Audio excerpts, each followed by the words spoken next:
дуруд шунавандаҳои гиромӣ, силсила гуфторҳои хониши бадиӣ. ба таваҷҷӯҳи шумо рамани кайфари диловари мирзо дар қироати корманди шоистаи тоҷикистон лолахон сатторӣ. оғози гуфтори нӯҳум. дар қаротегин мисли солиёни пешин ҳаёти якрангу дилпазанд идома дошт. баъди аз мансаб маъзул гардидани ҳокими овозадору золими билод муҳаммад Мурод, ки байни мардуми маҳаллӣ то имрӯз бо унвони Мири Мурод ва Шомурод хон машҳур аст, Абдулмӯмини Манғит маншури ҳукумати водиро ба даст овард. Абдулмӯмин як марди кӯтоҳқомати коҳил буд. ягона чизе ки аз чеҳраи ҳоким хотир монд бинии паҳну калонаш буд, ки туфайли он дар саросари қаротегин бо лақаби Мири Чушқа машҳур буд. Абдулмӯмин ҳавсалаи тағйироти сохторро надошт.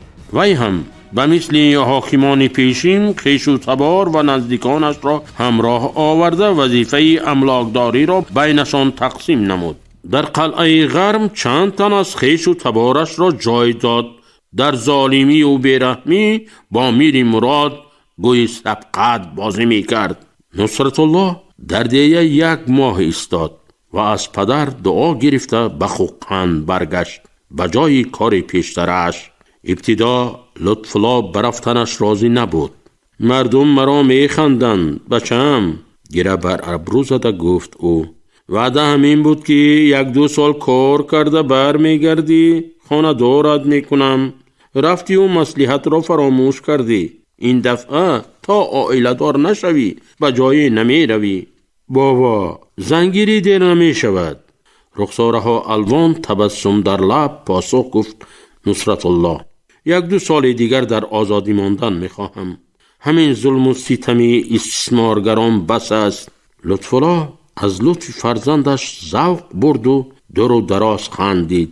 ҳай ҳилагар, агар як бори дигар ба дидорбинӣ дер биёӣ, гирифтори 2-3 занат хоҳам кард. то охири умр дар асорати онҳо заҷр мекашӣ. шӯхиро як тараф монем. пир шудам. бачам, мебинӣ ку? он ғайратам нест. қуввату дармони пештара нест.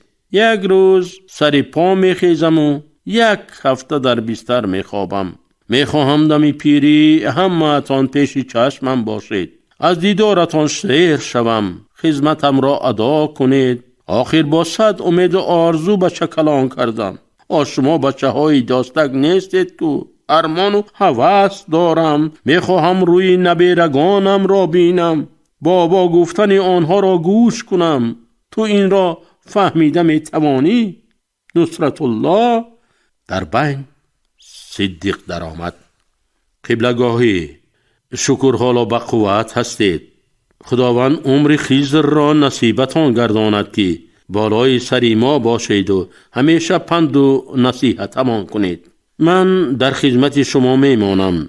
نصرتالله به خوقند بیرود، گفت صدیق. 1-2 سال دیگر کار کند، بعد نوبت نصرالله می شود. خدا خواهد بچه ها آیله دار می شوند و هر کدامش برای شما چند نفری نبیره تحفه خواهند کرد. خوب بچم، بگذار گفته اکد شود، لیکن خودت را احتیاط کن. به مردم بیگانه کاردار نشو. من عادت تو را می دانم. به خاطر دیگران صف دشمنانت را زیاد می کنی. دلت برای همه می سوزد. برای دیگرها شده گریبان ظالما را می گیری. من نمی گویم که به درماندگان یاری مده. نمی گویم که دست افتادگان را نگیر. لیکن از دیواری کج حذر گفتند بزرگان ما. غم سلامتی خودت را بخور. احتیاط کن بچم. به هر تاری مویت می لرزم. نصرتالله به حرف پدر گوش می داد و تبسم می کرد. دانست که همدیه ها بعدی به وطن برگشتن حضوری موی سفید از کارنامه های وی قصه می کردند. درباره حق تلاشی و پشتیبانی از مزدوران بی صاحب، سخنرانی‌هایش در جمع آمدها، درباره با ظالمان دست به گریبان شدنش، همه‌اش را می‌دانست پیرمردی کنجکاو و در جواب پدر دست پیشی بر تبسم کرد و چیزی نگفت. در خوقن وضع مثل پیشتر بود. دارا سوار سمندی سولت جولان میکرد و کمبغل با پشتی 2 پا زحمت میکشید.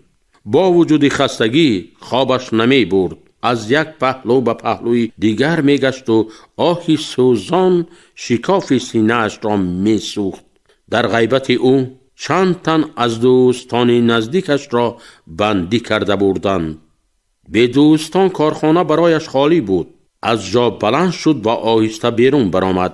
هوای شهر خیره بود و در آسمان پرستاره به نظر نمی رسیدند. گویا آنها نیز از جبر و ظلم فرزندی آدم به جان آمده به کجای فرار کرده بودند. نگاه خستش به نقطه نامعلوم دوخته شد. برای او مفهومی دنیا را دیدن معنای وسیع تر پیدا کرد. وی اصلاً آن دنیایی را می دید که در وسعت دیدگان آدم نمی گنجید. از مکتب زندگی تجربه می اندوخت و با چشم خویش می دید که عالم سرمایه به خاطر افزودن ثروت چگونه مزدور را استثمار می نماید. در دل آرزوی انقلاب می پرورید. می خواست برای آدم جهانی نوی بنیاد نماید. اما چگونه؟ ساعتها سر این مسئله اندیشه می‌راند. کتاب‌های خوانده، قصه‌های شنیده و واقعات دیده‌اش را پیش رو می آورد و به خود سوال می کرد: با همین آدمان عالم دیگر ساخته می شده باشد؟ خواجه بزرگ بیهوده نگفته است: آدمی در عالم خاکی نمی آید بد است، عالم دیگر بباید ساخت. و از نوع آدمی در شب نشینی و معرکه ها سر این مسئله ابراز نظر می کرد. ناترسانه حرفش را می گفت و دمی که کارگران شهر خوقند کارپرتایی می کردند، او نیز قطار دیگران به کوچه می برآمد. اکنون عقل و ذکاوتش به همه چیز می رسید. می دانست که مقصد از این اعتراض کارگران چیست. از شهرهای رسیه هر روز آوازه های نو به نو می آمد. دیگر در شهرهای بزرگ آسیای میانه هم شماره نمایندگان ملت روس زیاد شده بود. روزنامه های گوناگون را از شهرهای کلان می فرستادند. در این دوره خوب درک کرد که روزنامه می تواند برای عملی گردانیدن آرمان های مردم خدمت ارزنده کند. این را از تجربه بلشویک های روس آموخت. واقعیت در پتربورگ رخ میداد و آنها در خوقند جریان آن را با تمام توضیحاتش می‌خواندند و بها می‌دادند. همچنین اندیشه روزنامه نگاران را می‌خواندند و از نگاه خویش محاکمه می‌کردند. از مردم محلی نیز شماره زیاییانی که به ساخت دولتداری امیران و خانها نفرت داشتند زیاد می‌شد. اکنون تاجیکان و ترکمنها، ازبک و قرغیز و قزاق‌های صاحب سواد صدا بلند می‌کردند. یک قسم این مردم بعد تحصیل در ممالک دیگر شرق و غرب به وطن برگشته تشکیلات‌های گوناگون سیاسی تأسیس می‌دادند. حرکت‌های ملی زیر تأثیر کارگران روس اینجا اوج می‌گرفت. نصرت الله باور کرد که اکثر مردم کمبغل دیگر به این طرز زیستن را نمی‌پسندند. در قراتگین مدرسه های خرد و کلان فعالیت داشتند و مردمی که دستشان می رسید فرزندان خویش را از دورترین دهه ها برای تحصیل می فرستادند.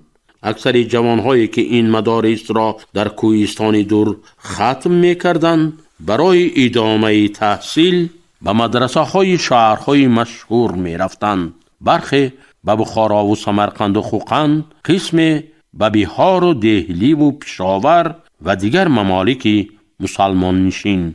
از دهه آنها نیز جوانان طالب علم کم نبودند. بازگشت جوانان صاحب تحصیلات که بعد 15-20 سال در صورت یک مرد 35-40 ساله به خاکدان بابایی می آمدند، نه تنها برای خویش و تبار بلکه برای تمام مردم ده روز خوش و خرسندی بود. هفته ها پای مردم از حوله آن جوان مرده که با خورجین های کتاب و پیچه های سفید به ده برمی گشت کنده نمی شد. به زیارت وی می آمدند حق و همسایگان از دور و نزدیک. مولوی سفر از ملک بهار هندوستان برگشت. سالیان طولانی پی تحصیل در آن کشور دور سرگردان بود. او مثل دیگر مردان صاحب علم کتابی بسیار آورد.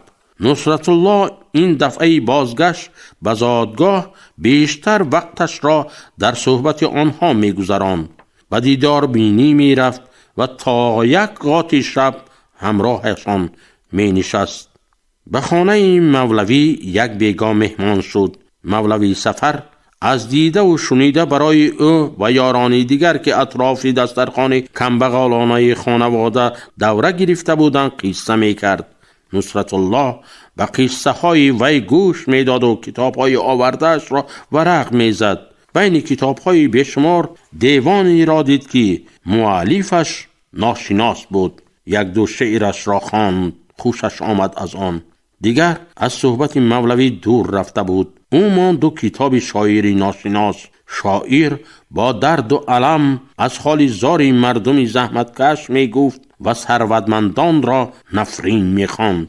مولوی چون مشاهده کرد که به نصرت الله کتاب پسند است، با آواز بلند گفت: صاحب این دیوان یکی از بزرگان مردم مسلمان است. در هندوستان و افغانستان آنقدر آبرو و اعتبار دارد که باورت نمی آید. از دکان خریداری کردم. اگر به تو بسیار پسند است بگیر. از دست ما یادگاری، تحفه به تو. آن شب از زبان مولوی درباره روزگار مردم مسلمان شرق سخنها شنید که از درد و الم یک گوشه دلش به سوزش آمد. بار اول بود که حسد می برد. به مولوی حسد برد که دنیا گشته و دنیا دیده است و آنقدر دانش اندوخته است که اندازهش معلوم نیست. این دفعه همگی یک سال ماند در خوقند. دلش تنگ شد. آرزوی دیدار پدر کرد. سال 1907 بهار در سراسر قراتگین حکمرانی داشت. طبیعت افسونگر کوهستان به مثل یک نازنین خود را آراسته بود و دل بیننده را به یک آن مفتون می کرد. چشم از تماشایش سیری نداشت. طبیعت جامعه سبز که تنگ تنگ گل داشت ببر کرده بود و شال سفید زیبی سر قله های بلندی کوهستان بود. نصرت الله در یکی از روزهای زیبای این فصل سال به زادگاهش برگشت. هنوز گردی سفر از دامانش نریخته بود که عمک لطفالله از قرض پدر در نزد فرزند یاد آور شد. اگر این دفعه خانه دار نشوی به جای نمی روی، فهمیدی بچم؟ آزرده دلانه گفت موی سفید. آدمی به عقل چون این رفتار نمی کند بچم. وظیفه انسان سالم همین است. به وایه رسید صاحب کسب و کار و برای تأمین خانواده نان میافتگی شد. خانه آباد می کند، زن می گیرد، صاحب فرزند می شود. نسل انسان را در روی زمین نگاه می دارد. نصرت الله سر به پیش افکنده صدا بلند نکرد. لطف الله سکوت فرزند را علامت رضا دانست و در تردد توی شد. بین یک هفته عروس یافت و سر و پا برد. توی کمبغلانه داد و عروس را به حولیش آورد. عروس یک دختر ریزه پیکر زیبایی بود. از روزهای اول مهرش به دل نصرت الله نشست. اقلیمه نام داشت. کتابخوان و سخندان بود. از 5 پنجه‌اش هنر می‌ریخت. اهل خانواده از اقلیم خرسند بودند. تیر ماه نیت سفر حقن کرد. چهره عروس رنگ گرداند. نصرت الله تبسم کرد. اکنون در ملک بیگانه بسیار نمیمانم، شوخی کرد با همسرش. صاحب 3-4 تنگه شوم برمیگردم. برای تو سر و پای قیمت بها میارم. برای من خودت را صحت و سلامت بیاری 1000 بار شکرانه میکنم. چشمانش را خمار کرده گفت عروس: میترسم که در شهرهای کلان ما را فراموش نکنی. دلت دور نرود. برای دیگری در سینه من جان نمانده. عشق توست که با من زور و توان میدهد و تشنگی دیدار شیرینت مرا از یک کنار دنیا به خاکدان بابایی که میانی کوههای سر به فلک جا گرفته است میارد. البته زود بر میگردم. انتظارم شو. نصیب جان شیرین، کسی پیش آمدش را نمیداند. شاید چرخ گردون به مراد دل ما کم بغل زاده ها گردش کند. اگر پسر یافتی نامش را منور شاه گذار.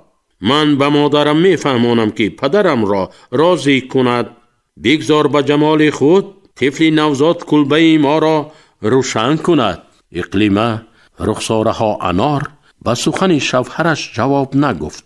نصرت الله صبح بر وقت دعای پدر را گرفت و تنابی راه کشید. بهار سال 1915 در کوهستان قراتگین نیز زندگی مشکل بود. جبر و ستم از حد گذشت. مردم دیار او نیم گرسنه، عریان و گرفتار شکنجه ایام زندگی می‌کردند. همه این را می‌دید. دل پر شفقتش را درد و الم پاره می‌کرد. او به حاکم و امیر نفرت داشت.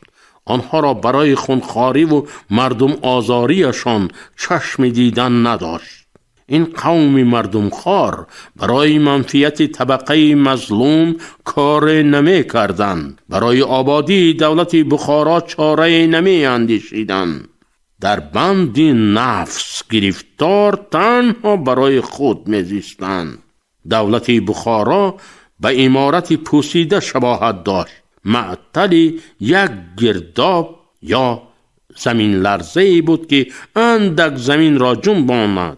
قلعه استبداد به خاک سیاه یکسان میشد.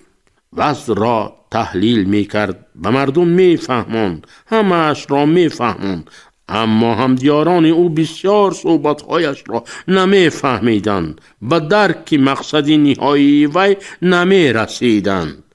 به مردم سواد سیاسی لازم است. اگر اینها به سیاست دولتداری سرفهم می رفتند، بد از نیک فرق می کردند. پای حاکم و امیر را از آسمان می آوردند. از نادانی تن به تقدیر می دهند. جوانان دلاور و جسور که می توانستند بازوی بازو فیل را از پا افکنند در کشور کم نبودند، لیکن اکثرشان اکنون در شهرهای کلان میزیستند. در کوهستان دور که مردمش تنها به کشاورزی و چارواداری مشغولند، فهماندن وضع کار آسان نبود. اگر به ایشان در باب ظلم و ستم ثروتمندان و نمایندگان منقد حرف میزدی، به پیشانی با انگشت خط میکشیدند. اشاره میکردند که همش از قسمت پیشانی. اکثر جوانان کمبغل این سرزمین در حقیقت استعداد ذاتی دارند. در دل اندیشه میران با خود، ولی برای تحصیل شرایط ندارند. در ملک بیگانه نمیتوانند تحصیل کنند. پی دریافت برده نان از صبح صادق تا تاریک شدنی هوا زحمت میکشند. آنهایی که جسارت و روح پرغرور دارند با عیاران و گردنکشان قومهای دیگر همراه میشوند. سخن دوستش محمد حایتی را به یاد آورد.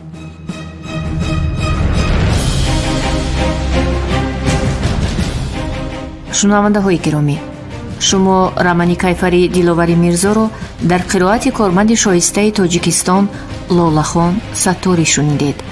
муҳаррир обиҷон саидзода, коргардон ануша хуҷамова. ин гуфтор соли 2024 сабт шудааст.